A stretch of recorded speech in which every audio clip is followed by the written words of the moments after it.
जब भीम ने दुर्योधन की जंघा पर प्रहार किया, ये दृश्य देख करके कई धर्म का पालन करने वाले, भगवान के द्वारा प्रदत्त की गई धर्म की स्थितियों का पालन करने वाले लोगों को बहुत क्षोभ हुआ। वे ये तक भूल गए कि भगवान इस पक्ष में हैं, अगर इस पक्ष की विजय धर्म के विरुद्ध जाके हो रही है तो होने दो। नहीं, धर्म जब कहता है कि धर्म युद्ध में नाभि से नीचे प्रहार करना वर्जित है, तो फिर इस युद्ध में नाभि से नीचे प्रहार क्यों किया, और वो भी भगवान ने आज्ञा दे करके। कथा आप सब लोगों को संभवतः पता है कि दुर्योधन का सर्वांगीण अंग जो है वो लोहे के समान है, केवल उसकी जंघा ही रह गई है। उसमें भी भगवान ही कारण बने थे, क्योंकि जब दुर्योधन को माता जी ने निर्वस्त्र रात्रि में आने के लिए कहा ताकि वो अपने नेत्रों से उसको देख करके अपनी संपूर्ण ऊर्जा से उसको लोहे का बना दें, गांधारी ने, तो भगवान ने ही बीच में आकर के एक केले का पत्ता दिया, बोले कि अरे माँ के सामने निर्वस्त्र नहीं जाना चाहिए, कम से कम कौपीन पहन के तो जाओ, कौपीन नहीं है तो केले के पत्ते से ढक के जाओ। तब दुर्योधन ने भगवान की बात मान के केले का पत्ता लगा लिया, तो सर्वांगीण अंग तो लोहे का हुआ, लेकिन केवल कटी भाग जो है वो रह गया। तब भगवान ने आज्ञा की,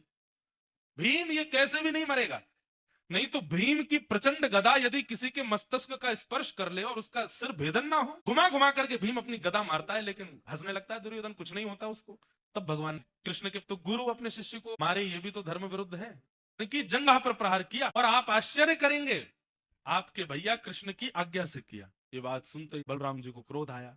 अधर्म करते हुए जीते पांडव, और वो भी कृष्ण को संग रखते हुए उन्होंने अधर्म किया, मैं ये सहन नहीं करूंगा। तुरंत बलराम जी ने अपने हल मूसल उठाए और सीधे दौड़े कुरुक्षेत्र की ओर। यहाँ सब पांडव जश्न मना रहे थे अपनी विजय का। तुरंत बलराम जी ने अपने हल मूसल उठाए और सीधे दौड़े कुरुक्षेत्र की ओर। यहाँ सब पांडव जश्न मना रहे थे अपनी विजय का। इतने में ही देखा पृथ्वी कंपायमान हो रही है। पांडवों ने कहा, भगवान ये भूकंप जैसी स्थिति बन रही है, क्या हुआ? बोले ये प्राकृतिक भूकंप नहीं है, ऐसा भूकंप दो ही स्थिति में आता है, या तो मैं नाराज हो जाऊं, या फिर शेषनाग जिनकी सिर के ऊपर तिल के समान पृथ्वी है वो नाराज हो जाए। मैं तो प्रसन्न हूं, तो निश्चित है कि शेषनाग ही नाराज हुए, और शेषनाग ही बलराम जी हैं। बलराम जी के कोप के कारण पृथ्वी पर भूचाल आ रहा है। तभी देखा तो श्री बलराम जी महाराज हल मूसल लेकर के और दौड़ रहे हैं, और बस चिल्ला रहे हैं, भीम मेरे सामने आ, तू मेरे साथ युद्ध कर, तूने धर्म विरुद्ध कार्य किया। हाँ, दुर्योधन की नाभि से नीचे तूने प्रहार करके उसको निर्बल बना करके और स्वयं जीत गया महाभारत के युद्ध को। ये धर्म विरुद्ध मैं नहीं सहन करूंगा। आज मेरे हल मूसल तेरे मस्तिष्क का भेदन करेंगे।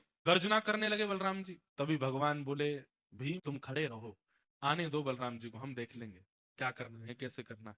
बलराम जी महाराज दौड़े, थर थर कांप रहे हैं। बलराम जी दौड़ करके आ रहे हैं अपने हल मूसल दिखाते हुए। तभी ठाकुर जी ने एक योजना बनाई, और भीम के सामने खड़े होकर के भगवान ने दंडवत प्रणाम किया बलराम जी को। जैसे ही देखा कि लाला दंडवत कर रहा है, कन्हैया दंडवत कर रहे